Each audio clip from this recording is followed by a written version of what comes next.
Good afternoon to all. I am Dr. Asavri Sawant, Public Health Specialist at IHW Council, and I welcome you all to the second discussion of Third India Hand Hygiene Summit, an initiative by Integrated Health and Wellbeing Council for the National Health Awareness Month. Hands play a major role in the spread of infections, as we all know. Hand washing is a simple personal hygiene measure that has historically proved to be effective in reducing transmission of infections. It is also a cost-effective strategy to reduce the pressure on the health system across the country and reduce the global burden of diseases. Inadequate hand washing, post-defecation, and anal cleaning practices are seen to be common in the Indian subcontinent and are a major source of fecal-oral transmission of enteric diseases. Improvement in water and sanitation facilities has proved to have reduced infections through these years. The WHO has advised frequent hand washing with water and soap, among several others, as an effective preventive measure against the spread of disease. However, like other hygiene practices, hand washing is highly influenced by individual behavior and usually has biological and social origins. Even during crucial moments such as post-defecation and before meals, hand washing behavior varies widely across different socio and economic groups of the population. Hence, to ensure compliance on hand washing across the nation, we have eminent experts gathered here today to discuss the topic of role of hand washing in infection control and prevention of diarrhea. I welcome Dr. Professor Anil Arora, Senior Consultant and Chairman, Institute of Liver, Gastroenterology and Pancreatico Biliary Sciences at Sir Gangaram Hospital, New Delhi. Sir, welcome to the show. Thank you. I welcome Dr. Kaushal Madan, who is the Principal Director and Head of Clinical Hepatology, Gastroenterology, Hepatology and Endoscopy, Liver Transplant and Biliary Sciences at Max Hospitals, NCR. Sir, welcome to the show. Thank you. Thank you. We welcome Dr. Rajkumar P. Vadhva, who's the Chief Gastroenterologist and Head of the Department for Institute of Gastroenterology at Apollo BGS Hospitals, Mysore. So welcome to the show. Thank you so much. And good we also welcome Dr. Katie Shnoy, who is the Consultant Gastroenterologist at Sri Gokulam Medical College and Lord's Hospital, Thiruvananthapuram. Sir, welcome to the show. We also welcome Dr. Amit Deshpande, who is the founder and activist of Agnivesh Healthcare. Sir, welcome to the show. So in this discussion, we would be focusing on two aspects, which is the role of hand washing in infection control, as well as touching upon the various diseases that are caused due to improper hand washing. So let us start our discussion with Dr. Arora. Sir, can you please touch upon the diseases that can be caused due to improper hand washing and that are commonly observed in India? Over to you. Yeah, thank you, Aswari, for giving me this opportunity. I think hand hygiene and washing of the hand is so important, not only in the intestinal tract diseases, in which the portal of entry by default is the GI tract, which has to traverse the mouth, but also just because you do not tend to wash your hands and you have horde of bacteria onto your hands, you are inadvertently touching your mouth, face, and eyes repeatedly. In fact, there have been studies from the USA which has shown that on an average, an American professional touches face 23 times a day. And if your hands are contaminated, you are always prone to have a portal of infection traversing down these various natural orifices, which include the mouth, the nasal cavity, and the oral cavity. Since as gastroenterologists, we deal with number of diseases and the diarrheal illnesses, the portal of the entry of the mouth is extremely important. There are two components to prevention. One is the type of the water which you are drinking. So that you have no control upon. So that is the basic requirement from the federal agencies to provide you a potable water. But what lies in your hand is, before drinking, as you very rightly said, there are at least 5 situations you should always wash your hands. First is before cooking, second is before eating, and third is after using toilets. That is the basic minimum requirement. And if you go by the CDC requirement, there are 5 basic steps of hand cleansing. And when you try to skimp any of these, you'll end up with whole of the bacteria will be entering into the GI tract.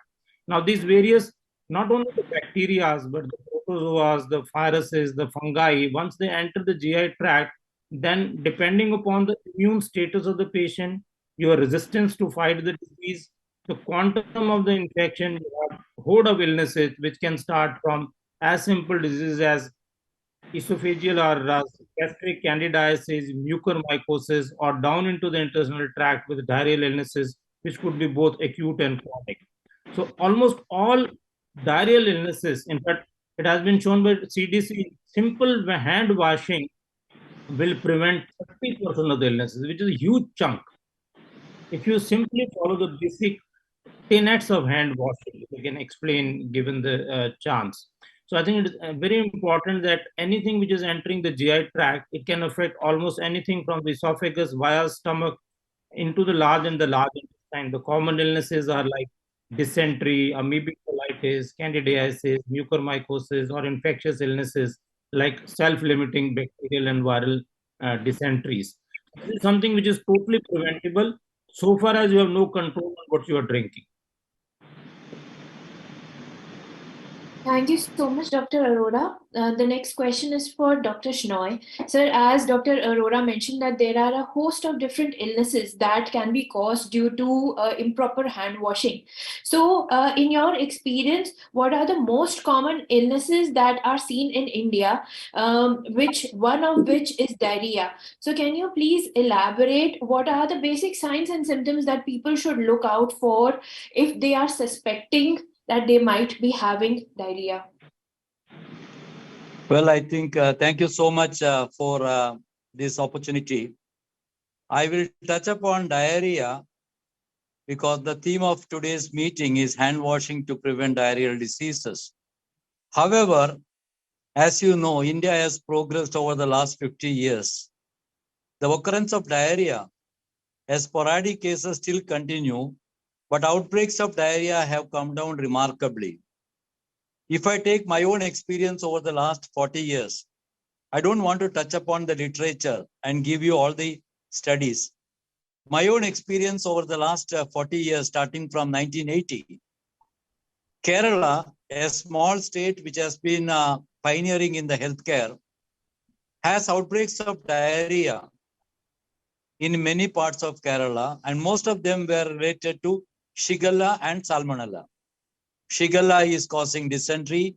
Salmonella causes diarrhea. In addition, it also causes the typhoid fever and the paratyphoid. So as a young gastroenterologist between 1980 to 1990, our main focus was in the prevention of diarrheal diseases. Dr. Arora did mention hand washing is an important route by which we can prevent. Nevertheless, the drinking water and the contamination of water are the two important factors which determine an outbreak of a disease.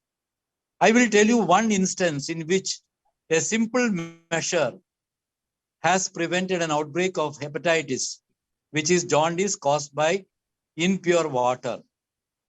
There is a district called Kottayam, and Kottayam Medical College, it has been seen that anybody going to the medical college and coming out will come out with hepatitis A.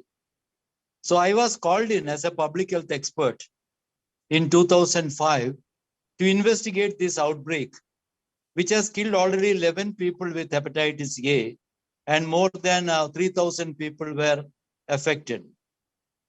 When I entered the portals of medical college at Kottayam, I found that the drainage from the Kottayam Medical College, which has been under repair for 10 years, has not been taken care of.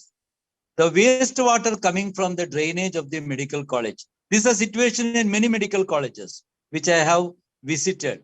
But Kottayam Medical College, this draining water, which is contaminated with the hepatitis A, gets into the field And there is a nearby hotel, which is about 100 meters. And this hotel gets the water from the well, which is again contaminated by the draining water containing hepatitis A. I would request you to go through this interesting paper published in ICMR journal, where the Institute of Pune, Dr. Vidya Arankale also was with me as a team. So it is not only the hand washing.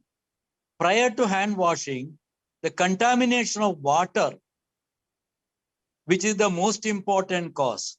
But hand washing is again very important as a vehicle of transmission, mostly in food handlers and also after defecation. By a simple method, by changing the whole drainage system, which has been for 10 years under repair, and Government of Kerala was willing to accept our recommendation to change the whole drainage, Kottayam has never seen an outbreak of hepatitis A. So to answer your question, there are many diseases in addition to diarrheal diseases. There are diseases such as typhoid, paratyphoid, hepatitis A, and hepatitis E, which are waterborne. And these diseases can be transmitted by individuals where the hands are contaminated. So hand washing, nevertheless, is a very important event in the evolution of disease. One more thing which I want to mention. Any hotel or any restaurant which I have visited, the hand washing facility is behind the dining hall. Nowhere I found a hand washing portal in front before we go for dining. You can look at this observation. You sit there and then if you want, you can go and wash your hands. But almost always we need a hand washing facility before we enter a restaurant for eating. And after eating, you can go to the next portal to wash your hand. So simple interventions which can be incorporated in our day-to-day practice, whereby hand washing practice can be enhanced. As Dr. Arora mentioned, people wash their hands at least 7 to 9 times every day. They touch their face with unwashed hand at least 15 to 20 times, which may be a portal of entry for the infectious organism. Thank you so much, Thank you. Dr. Shenoy, for highlighting that very interesting study and your work that you did. And definitely the point that you have portrayed of contamination of water being one of the major reasons behind water-related diseases in India and diarrhea is to be noted. We would touch upon that further during the discussion. My next question is to Dr. Wadhwa. Sir, as one of the reasons has been portrayed is contamination of water.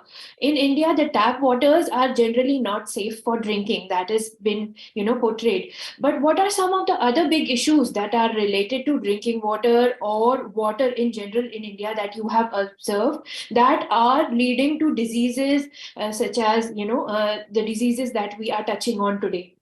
Over to you. While Government of India has done a lot of work in making sure that the decontamination of water occurs at the source at the beginning, but when it comes to the delivery to the people who drink that water, there are, you can take it as there are several slips between the cup and the lip. The old, pipes, the drainage system very close to being drinking water pipe system in the old scenarios, the storage system of the water which is being kept in a place which could be unhygienic, the water and the drinking water and the defecation facilities may be very close to each other. Apart from that, the cooking practices which use this water also can impact it by giving the contamination. So yes, apart from just not the decontamination at the source, we need to maintain that entire channel from the source to the delivery point as it remains contaminated. So improving these channel will be an important part of the whole communication system. Of course, hand washing is an important part, but the water source supply in a proper manner also is an important part, as we can see in a wash initiative taken by the government. Thank you so much, Dr. Wadhwa.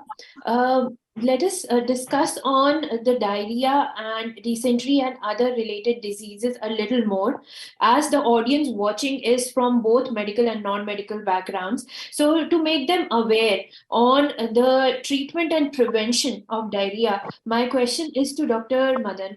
Sir, can you please highlight how the treatment and prevention of diarrhea can be taken up? And what are the general protocols around it? Right. Thank you, Dr. Aswari, for inviting me to this session. So I think regarding prevention, I think whatever we've been talking about, whatever the previous speakers have talked about, I think that those are the most important steps in prevention of diarrheal diseases. I think availability of potable water and hand hygiene, safe hands, I think are the most important steps in prevention of diarrheal diseases. And when it comes to treatment, I think the biggest problem which is caused by diarrheal diseases, the biggest morbidity and mortality which is associated with diarrheal diseases, especially in the developing countries, is because of dehydration. And so I think more important than drugs, more important than antibiotics, the most important step is to prevent dehydration.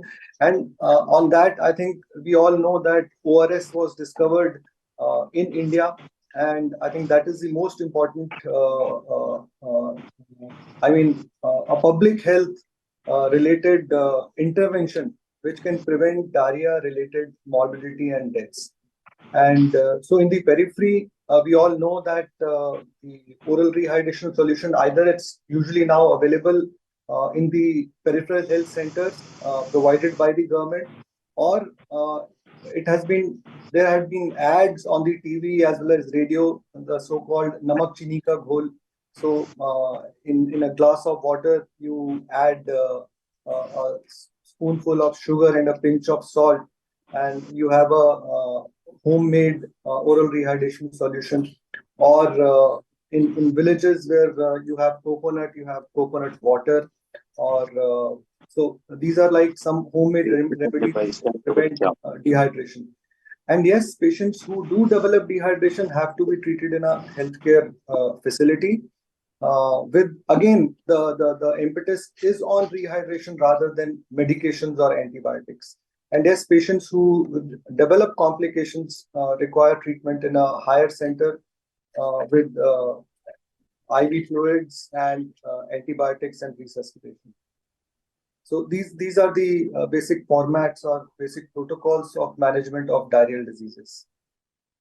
And I think all gastroenterologists would agree with this, that I think rehydration, it cannot be overemphasized, is more important than drugs. Rather than rushing to provide antibiotics for these patients, I think something which can be started at home is oral rehydration therapy.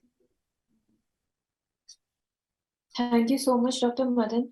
Dr. Deshpande, can you please help us understand properly or portray a picture that how deep is or how big the burden of this disease is in India, and how can organizations join hands? How can public-private partnerships and other initiatives help in preventing diseases related to hand washing, or can help in making people more aware regarding the importance of hand washing for avoiding diseases? Dr. Amit, over to you. So can you please unmute yourself? Hello. Hello, can you hear me? Yes. Yes, please go on. Yeah, thanks. Thanks for your invitation. Actually, मैं थोड़ा सा और topic पे लेके जाना चाहता हूँ कि थोड़ा सा डाइवर्सिफाई हो जाएगा. The main reason of that hand wash और द ड्रिंकिंग वाटर, ये हमारे यहाँ पर ये सोचना है कि lack of awareness and habit, ये हमारे सबसे मेन रीजन है कि जहाँ पर हमें फोकस करना चाहिए. ऑलरेडी मैं 10-15 साल से बहुत सारे एनजीओज के साथ काम करता हूँ इस रिलेटेड काम करने के लिए, जस्ट लाइक रोटरी। यहाँ पर हम बहुत बार कुछ कैंपेन्स भी करते हैं उस टाइप से। बट द मेन रीजन कि अभी तक लोगों में वो अवेयरनेस नहीं है या फिर वो हैबिट्स नहीं है, और जिनमें अवेयरनेस है या जो हैबिट्स भी है, then there is one main problem is poverty. Because एक 20 सेकंड के हैंड वॉश के लिए 2 litres of water is necessary, और उतना अगर जैसे अभी हमारे एक्सपर्ट्स ने बताया है कि 8 to 9 टाइम्स हैंड वॉशिंग की रिक्वायरमेंट है, तो for a single person we need 20 litres of water in a day only for the hand washing purpose. And अभी तक गवर्नमेंट के यहाँ से इतनी सुविधाएं नहीं हुई है कि ग्रास रूट तक ये सारी चीजें उस टाइप से पहुंचाई जाए। अभी भी कम्युनिटी वाटर सोर्सेज से वाटर सप्लाई होता है, या फिर लोग खुद होकर वाटर लेते हैं, या उसी टाइप से अभी भी हैबिट्स चल रही है। और सबसे ज्यादा जो प्रॉब्लम्स आते हैं कि ये एक इक्का दुक्का केसेस में डायरिया या कोलेरा का प्रभाव होता है, बट ये कम्युनल टाइप से बहुत बार ये इंसिडेंट्स आते हैं जो हम न्यूज में यहाँ पर इनके लिए कुछ अगर कुछ ऐसी को काउंटरैक्ट करने के लिए हम ग्रास रूट तक जाना पड़ेगा। उसके लिए एनजीओज और गवर्नमेंट ऑर्गेनाइजेशंस को भी वहां इनिशिएटिव दिखाना पड़ेगा, क्योंकि ऐसा होता है कि बहुत बार ऊपर से ऑर्डर्स तो हो जाते हैं, बट नीचे ग्रास रूट के ऑफिसर जो है वो काफी अनअवेयर रहते हैं इस बारे में कि ये किसको किस टाइप से आगे प्रोसेस करना चाहिए या लोगों तक कैसे पहुंचाना चाहिए। और मेन जो आपका क्वेश्चन है कि जो हमें इसके लिए वाटर या ये ड्रिंकिंग वाटर हैबिट्स या इससे रिलेटेड हमें कैसा करना है, तो main thing again there is a education type of programme कि हमें उनको एक कैंपेन जो बार बार हम एजुकेशन कैंपेन थ्रू ऑलरेडी हम बहुत बार काम करते हैं। यहाँ मैं महाराष्ट्र में काम करता हूँ, वेरी डेवलप स्टेट है, फिर भी ग्रास रूट तक वो चीज नहीं है जो शायद बाहर लगती होगी कि ठीक है डेवलप्ड स्टेट है, बट अभी भी ग्रास रूट में जहां पर देहातों में लोग अभी भी इस चीज के लिए अवेयर नहीं है। Mainly thing lack of awareness, poverty, habits, and the most important is availability. Resources ही नहीं है तो हम बाकी जो भी प्रोग्राम करेंगे अगर अवेलेबिलिटी नहीं है उस चीज के लिए, क्योंकि water and soap I think कि ये लगता तो बहुत इजी है, बट उतना अवेयरनेस या उतना परचेस पावर भी नहीं है कि इस टाइप के टैप वाटर या इसके लिए हम उसको यूज कर सकते हैं। Thank you so much, Dr. Amit, for highlighting us that. आपने बहुत important aspects highlight किए. On that same note, I would want to ask all our panelists over here that this common question and want to know views from everybody that what are the gaps in the care that you still feel are pertinent in this current time, and what according to you should be incorporated in the entire healthcare system around hand washing and its related diseases. So let us start with Professor Arora. Sir, according to you, what gaps do you see require attention from any aspect, from maybe from the clinicians, from the government, from private players, anybody, and what should be the way forward in your opinion? Yeah, I'll agree with you. There are plenty of gaps. In fact, there are more gaps than something which has already been filled up in terms of the knowledge. Even if you look at the elite meetings, elite club banquets and dinners, as Dr. Shinoy very rightly said, you hardly have a place to wash your hands at the beginning of your meal. It is only at the end of the meal when you have spoiled up your finger with butter chicken that you tend to wash off, not to get rid of the bacteria, but to get rid of the smell of the butter which is smearing your hands. I think the charity has to begin at home. We as professionals, we as the stakeholders should be the leaders. And let's pledge from the very beginning. Let's be honest, in our own meeting, let me ask Dr. Vadhava and Dr. Kaushal, how many of gastroenterologists in their dinner and during their lunch program will first wash their hand and go out for dinner? As soon as the meeting starts, as soon as the seminar is over, everybody jumps to the area where the plates are queued up for you to have lunch. I think rather than talking only in the public and not following it, we are the people who look forward to us as the cheerleaders, as the stakeholders. We have to start the trend. We have to lead by example. And unless we start doing it, after all, every place have a place, every restaurant has a place to wash hands. It is only 5 to 10% of the people, if you see really, that they'll go and wash their hands before picking up the plate. But otherwise, it is a routine. As soon as the seminar is over, you just stand in the queue. Unless we set the example, that is important. And secondly, we should realize that there is a good authentic data published from the US that 33% of the illnesses can be prevented.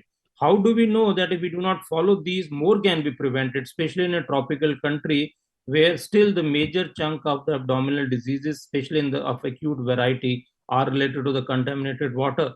Moreover, being a developed country, being a country with one of the lowest per capita income in the world, Aswari, you will be surprised to know, only yesterday there was an article that the per capita India income is $2,600, which is less than that of Angola and Ivory Coast. These are two small, tiny nations which cannot even be pinpointed by a gastroenterologist or a clinician on the world map. We are one of the poorest in that. If our infrastructure is bad, the least we can do is we can be the cheerleaders and let's set the example rather than just going for rhetoric. Thank you, Dr. Arora. Completely agree with you, sir, that there are many gaps in the entire system for providing good care and good hand washing and hygiene around it than the provisions. Also, having a very wide gap in the social, determinants of the entire country. That also plays a big role. As Dr. Shnoy highlighted, that the picture in urban cities is very different from that of rural India. So, Dr. Shnoy, sir, what would your inputs be on the gaps in this that still persist, and where the areas that need attention, and what would be the way forward according to you? I think the strategy should be from bottom up. See, the bottom up is in a life cycle approach, should start from early childhood, which then percolates into adolescent, adults, and the middle age and the elderly. So I think we have a system of health and other components of health. Though water supply, sanitation, and drinking water and everything does not come under the pursuit of health, but they are the most determinants of health of an individual. Though we have different ministries, different ministers, and different setup for water supply, sanitation, environment, and health, what requires to be done at the bottom level is at the level of the panchayat. I think we have a three-tier system where I think most of the states have a three-tier. Perhaps starting from West Bengal, the Calcutta, then we adopted this way back in 1990s, the Panchayati Raj, where the power is in the hands of the Panchayat. That is the bottom line of administration, followed by the block Panchayat and the district Panchayat. So what I would suggest, the gaps are too many to fill by one intervention. Only 10% of the population does what is in theory the good hand washing, which means we have a deficit of 90%. This deficit can be taken care not from the government level, it has to come from the people. So the administrators at the grassroots level, the Panchayati Raj, where we have lot of health workers, starting with ASHA workers and teachers. I think every school, starting from the nursery to the colleges, should have an area earmarked for hand washing. Leave alone, we don't have toilets, we don't have urinals in many of these schools. So what we should have is a good area for hand washing as the child enters the school and he gets into the class after washing his hands. And there should be a good pictorial board, which is something like an infographics. I think your organization, ICW, I will join with you to percolate the program in Kerala. I give all my services by me as well as my NGO to take up some classical areas for demonstration. Let us develop some good pictorial infographics where hand washing and what is its impact on health. This board should be kept in the front of the school, and every child who enters the school has to wash his hand before he enters the school for the studies. And when he gets out of the school in the evening again, he makes the habit of hand washing. There should not be one place. It will be multiple places where water is available. Good, potable, almost like drinking water. That is the first intervention which we have to do at the level of the schools. The similar interventions we can have at the level of offices. Similar interventions we can at the level of other institutions which are at a local level, at a sub-district level, and at a district level. I think the pictures speak for million words. Every bus which is flying on the road, it should be mandatory that there should be an advertisement on safe drinking water and hand washing side by side, so that anybody who watches the bus, he should get it. All the national media, including the televisions and including the other channels of communication, should give this message once in every hour for 10 seconds. It should be voluntary.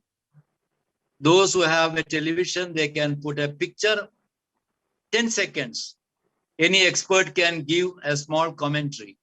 So this has to get into the system.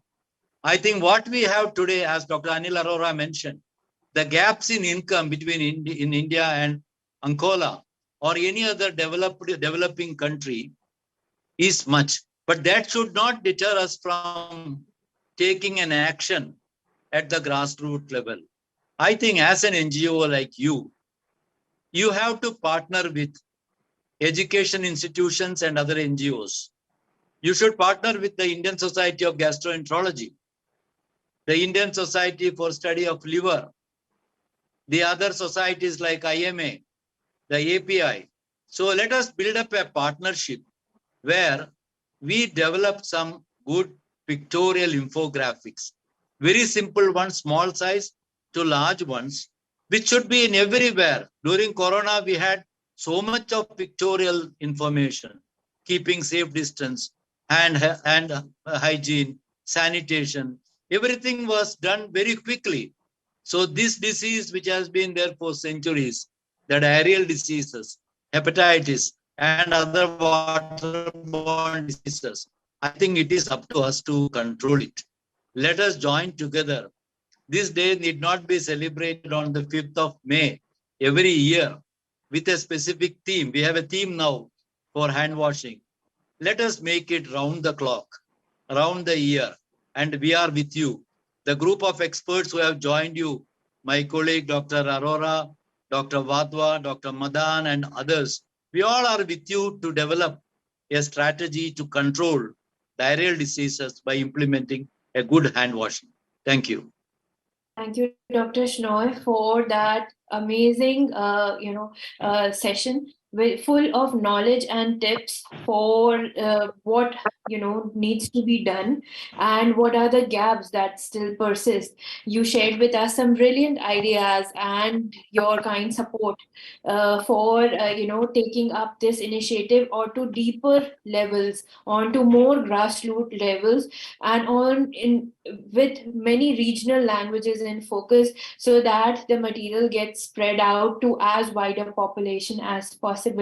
Coming on to Dr. Vadwa, sir, what would be your views in the gaps that still persist in your experience, and what are the areas that we should focus on? What should be the way forward, your recommendations around this? See, I personally see there are three areas which we need to look at. One is the gaps in the infrastructure for providing the sanitation, both in the form of sanitation and the water facilities. The gap in the awareness amongst our society, different sections of the society. Those who are at the bottom of the social ladder, those who are in the groups of like a food industry, or those who are in supply at the bottom of level. And third is the behavioral change. We, as Dr. Has pointed out earlier, that as an educated person, how do we inculcate the behavioral change even after the awareness comes? I'm sure all the doctors are aware that hand washing is the way to go, but they don't wash hands. So there is a problem with the behavioral change, which we have been taught and we have not implementing it. So three primary areas: infrastructure, awareness, and the thing. While infrastructure improvement will require a little longer time, government, private participation in the form of corporate social responsibilities, NGOs like you and other goodwill people will help us improve the infrastructure. As far as awareness is concerned, all of us are doing a lot, but I think there are huge components which we have left from the society. Now you look around, which has the biggest depth of penetration in our society, I think are religious leaders. We have never included them in our promotion of such activities. Hindu as a society keeps a water tank outside his house, and we want to wash hand and legs before we enter the house. I'm sure this can be exploited. This can be told to our religious leader to pass it on to our society. And believe me, every strata of society goes to our religious leader, be it a different religion. I'm not talking about one particular religion at all. That's one area. The second thing is awareness should be increased in a target industry. Like I personally feel, hotels, the food people who are standing on the corner of the road, I am not sure whether they really are aware of the importance of hand washing. What are we doing it to them? We are talking a lot about this. We never talk about a mother who takes care of child, whether she knows about the importance of the healthcare. A pani puri wala who gives a pani puri to a people, hundreds of people on an evening. Is he aware of that, or a small hotel fellow? We need to bring them together. Maybe an awareness campaign in the form of social media awareness, physical classes, all that to be done. A targeted campaign to such vulnerable population, which can promote us to a target area of achieving a hygiene.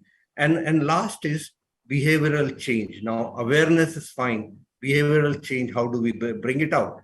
I'll give you an example. In fact, I learned this from one of my nursing staff who was in charge of my burns ward when I was doing a residency. There were two doors at the entrance of burns ward. One door was for patients when they were brought. And as soon as the patients were brought, these doors were locked. You could not enter the burns ward through that door. There was another door. This door had a hand wash room. And unless and until you opened the tap of the water, you couldn't enter the burn ward. So everybody who entered the burn ward had to wash his hand before he could go inside. This is an enforced behavioral change. How do we do it?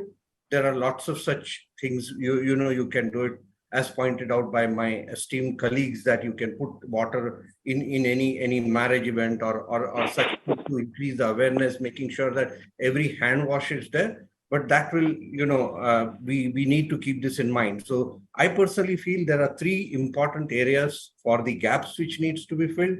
They are the infrastructural improvement, they are the awareness campaigns, and there are an enforced or voluntary behavioral changes. Thank you so much, Dr. Wadhwa. That was one very interesting example that you shared with us regarding the tap and the door. We hope to see more such forced behavior change interventions in crucial areas in the society, such as hospitals and around. so that people are forced to incorporate this. One very good example of forced behavior change, as we all saw, was COVID-19.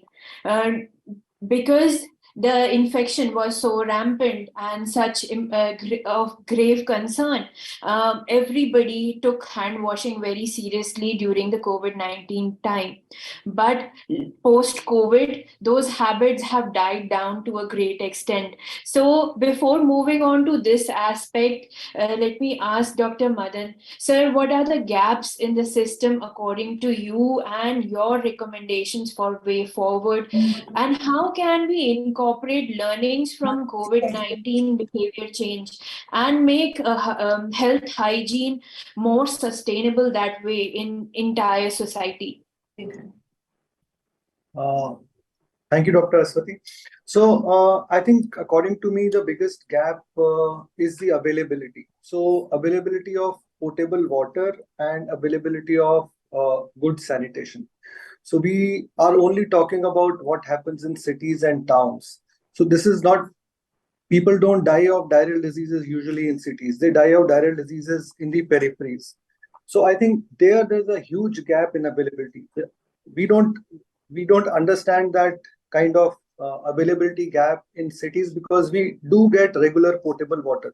I'm talking about places where potable water is not available. So when there is not good potable water available, and since water is life, so everyone, whatever water is available, they will drink. And if that is contaminated, it will lead to diseases like diarrheal diseases like hepatitis. And same is the issue with sanitations. Even now, if you go to the villages, most of the people would want to go to the to the fields to relieve themselves, right? So all these things, although it's great to say that so many toilets have been made, but how many of them are using it? How many of our masses, especially in the periphery, are taking advantage of those toilets? Most of those toilets have become dump yards or storage rooms rather than being used for the purpose they were built for. So a lot of the population there in the periphery still uses the fields. Okay, so availability, the gaps in availability of water as well as proper sanitation is a huge gap, which city dwellers do not realize. And I think gap in priorities by the government. See, these days the priority are lifestyle diseases. People talk about cardiovascular diseases. People talk about obesity. That's a disease again of, of the city dwellers, of town dwellers. Usually, although I agree, people in the villages also are becoming obese and overweight, but still these are diseases of the rich man. And here we are talking about diseases which affect the poor. So even if city dwellers become affected by diarrhea, they're not going to die. They will be taken care of. So the major morbidity and mortality happens in periphery. So the priority of the government in periphery has to be the emphasis on these infective disorders, especially those that spread by poor hand hygiene and lack of availability of drinking water. And third, regarding the behavior during COVID and how we can translate that into prevention of diarrheal diseases or diseases that spread by fecal-oral route. I think you talked about forceful behavior. I don't think that works, and that is what happens. As soon as COVID went away, I mean, even during COVID, there was so much resistance to wearing masks. So that was something which was forced upon people. So whenever it was forced upon people, there was resistance from at least 50% of the masses. They want freedom. So anything which is learned by way of freedom, when they realize that it is actually required for their own health and the health of the society at large, I think that is the only durable way of making an impact rather than forcing health-related behavior on people. So it is, I think you have to start from the basics, which everyone else has been talking about regarding awareness and education, which has to come from within rather than being forced by the government or agencies. Thank you so much, Dr. Madan. So we have Dr. Amit Deshpande over here, who has worked with people from different socio-economic groups as well. So, sir, there are various determinants that affect the status of hand washing across different states.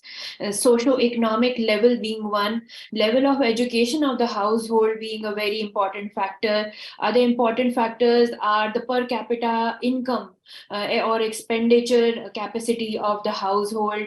Access to water is very important factor that we all have been discussing.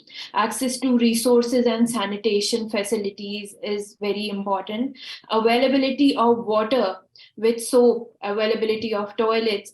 So how can different initiatives be employed to target the grassroots population, so that not only they have the facilities but they also have the willingness from inside to for hand hygiene, for general health, for proper washing. So what can be done according to you, Dr. Amit? या last time मैंने जैसे बताया था last word में कि grass root ही सबसे important है हमारी पूरे हियरार्किकल सिस्टम में। मुझे लगता है कि हमें ग्राम पंचायत समान एरिया से काम करने की जरूरत है, जहां पर सरपंच और ग्राम सेवक जो काम करते हैं, जो गांव का मुखिया है, सबसे इम्पोर्टेंट वही है, क्योंकि गांव का मुखिया ही उस टाइप से इन्फ्लुएंस करता है लोगों को कि किस टाइप का नेचर लोग कल्टीवेट करेंगे। साथ ही साथ उस गांव की जो स्कूल है, वहां पर का जो टीचर है, जब वो आता है और जब बच्चों को वो एक गाइडेंस के साथ साथ वो उस हैबिट्स को भी डेवलप करता है, वही हैबिट्स बाद में बच्चों को एक कल्टीवेट हो जाती है माइंड में, और वही हैबिट्स के साथ वो आगे भी बढ़ता है और वही एक दूसरे के साथ जुड़ती है। Third one is primary health care centre doctor, जो पीएससी में काम करता है, उसके साथ जो आशा वर्कर काम करती है, ये दो लोग जो ग्रास रूट में काम करते हैं। इसके अलावा हम बहुत सारे एनजीओ के साथ जैसे काम करते हैं, तो हमें वहां पर एक चीज ये भी मिली है कि सीएसआर फंड, बहुत सारे कंपनीज जो सीएसआर फंड का यूज कर रहे हैं, तो हमने उसको इनिशिएट करने के लिए बताया था, तो उन्होंने न्यूट्रिशन, वाटर एंड सैनिटाइजेशन, इन 3 चीजों के लिए वो फंड भी देने के लिए उन्होंने काम चालू कर दिया था। और हमने हमारे आजू बाजू के एरिया में वो चीज चालू कर दी है कि जहां पर ये सीएसआर फंड के थ्रू हमने बहुत सारे स्कूल्स में टॉयलेट तैयार कर लिए हैं। उसके बाद हमने बहुत सारे ग्राम पंचायत को आरओ वाटर सिस्टम दिया है, जहां पर वो वाटर डिस्पेंसिंग यूनिट बिठा देते हैं, जहां पर 1 रुपीज कॉइन में आपको एक फ्रेश वाटर, टैप वाटर मिल जाता है, जहां पर आपका जो हेल्थ बेनिफिट्स है वो ग्राम सेवक या ग्राम पंचायत उन वहां पर के लोगों को वो बताती है। अभी साल में 3 बार ग्राम सभा करने की जरूरत है, और वो ऑलरेडी होती भी है, बहुत सारे जगह वो पेपर भी होती है।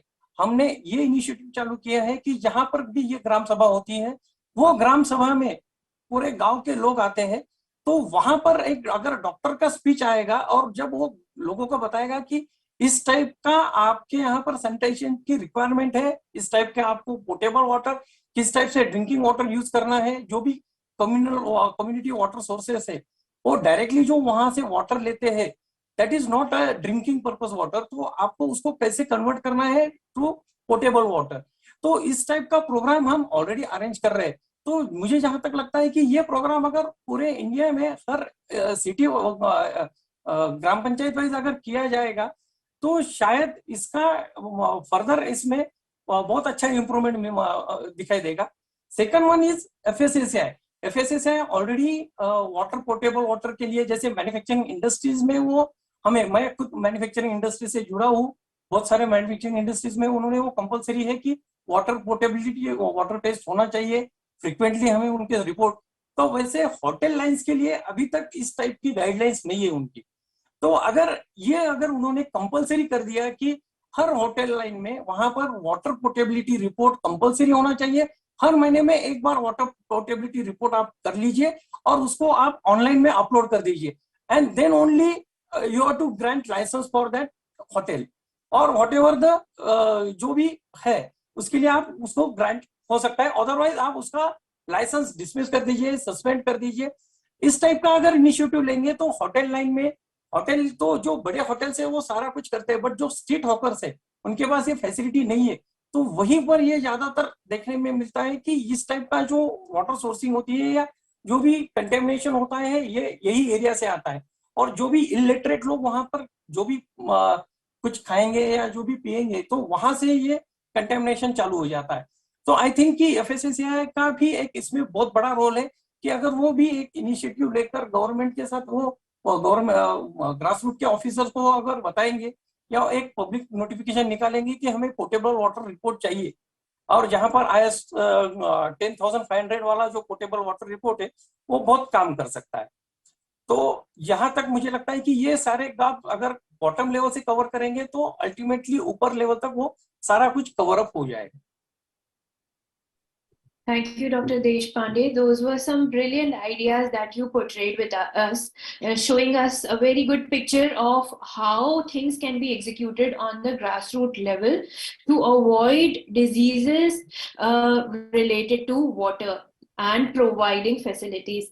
So, as we can see, there is a big need for a nationwide large-scale initiative to be executed on across all different socio-economic groups in India for making water and hand hygiene fashionable again. As we have seen in previous large-scale initiatives, for example, the Pulse Polio Initiative, the COVID-19 Vaccine Awareness Initiative, the Two-Child Family Wala Initiative, we have seen that if the nation comes together to act on one particular issue and really focuses the different aspects of private and public marketing and awareness together, the goal can be achieved in the required deadline. So my question to everybody, all our eminent panelists over here is, should there be, protocol, a nationwide strategy to focus on hygiene in general, so that the entire country is at par with what we term with developed countries? And how can we make hand hygiene fashionable again? What should be your views on that one, starting from Dr. Arora? Yeah, I think rather this is the basic need. If you look at the hygiene of the hand is not the only hygiene which matters. What is important is hygiene of the whole body, including your face, your hands, your eyes, your nose, your society, and your people surrounding in your own vicinity. The fact that you are not hygiene, then you are posing a risk to the people who you shake hands with, who you sit with, and you are handling in terms of your food and day-to-day attachment. I think if you are not hygienic yourself, you are a risk to the society and population at large. So rather than making it fashionable, I think it should be mandatory. As Dr. Shinoy very rightly said, it has to come from within. It has to be inculcated, like what happens in, see, we have live examples from Far East regions, namely the South Korea and Japan. These people had the least incidence of the COVID during the time when we were reeling and being heavily crushed down by the Delta wave, because they have a habit of wearing masks irrespective of the presence or the absence of the COVID infection. As Dr. Kaushal very rightly said, it should not happen just because there is a dictate from the government that you'll be fined if you do not mask because of the COVID. People will wear it. As soon as the fine is gone, you are back to the square one. So the feeling has to come from within. It is I think you are doing an excellent yeoman's job as a NGO of trying to inculcate this habit of hand washing. It's not only hand washing. I think it is a hygiene involving most of the parts of the body, because you have different bacteria which are just transgressing your defenses at different parts of the different orifices, including your nose, ear, eyes, and the throat. So they are also part of the equally bad hygiene. And once you tend to be hygienic, you are also posing a risk to the society. So rather than making it a forced behavior, as Dr. Vadva said, that if we can be the trendsetter, if we can be the cheerleaders, if we can be the people who can show the path to others, I'm sure there will be a lot of people who can follow. So let's begin the charity at home. Let us start at our own end by starting to wash the hands right at the beginning of everything and maintaining hygiene, so that at least what we can do is we can set the standards for others. Thank you so much, Dr. Arora. And as we are short on time, let us also take the key messages for viewers, as today is World Hand Hygiene Day. So, Dr. Vadhva, your views, sir. I think the important thing is our illness burden, especially in the lower strata of society and the suburban and rural areas, is still dependent on the infectious diseases. To control them, the easiest way is to make sure that the hygiene is maintained. We have to make the it is easily available to everybody, and make aware that this does make a huge difference in the outcomes. And for that, we all will have to make the effort. You are doing it. We have to do it. Our colleagues in a social strata have to do it. Be it politicians, be it film actors, be a sports person or religious leaders. Let us join as a society, as a hand, to make sure that the lowest strata of our society gets benefited from the interventions and awareness we create amongst. Thank you so much, Dr. Vadhva. Dr. Madan, your views, sir. Yeah, I think I'll end by saying that it's important to debunk the myths also which are prevalent in society. I think most people, I think it's a fashion now to have a water purifier at home, and people think that without water purifier, you will not get safe water. So I want to state that just by simple boiling, if you have a source of heating in your house where you can boil the water, that also does good work in terms of providing you with safe water. Water which is boiled and then cooled and stored is as good or maybe even better than a filtered water. Everyone is running after RO filters or whatnot, or UV filters. I think they are expensive, so people who cannot afford them can at least boil water and drink.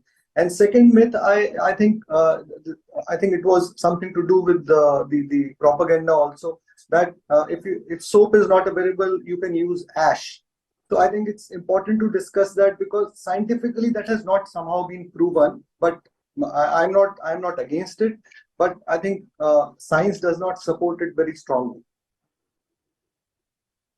Thank you so much, Dr. Madan. Dr. Deshpande, your message to the audience, and how can we make hand hygiene more a priority for everybody? I think where there is a will, there is a way.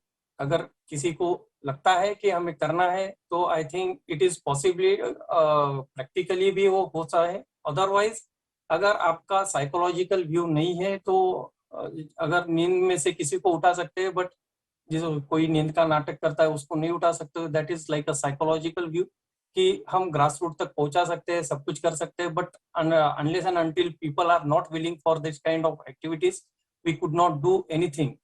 तो मुझे लगता है कि influence वाले जो, जैसे sir ने इससे पहले बताया, पॉलिटिकल, रिलीजियस या एक्टर्स, फिल्म स्टार्स, इनके थ्रू अगर इन्फ्लुएंस करके लोगों को बताएंगे, so they might be willing to do that kind of things that we are expecting from the people.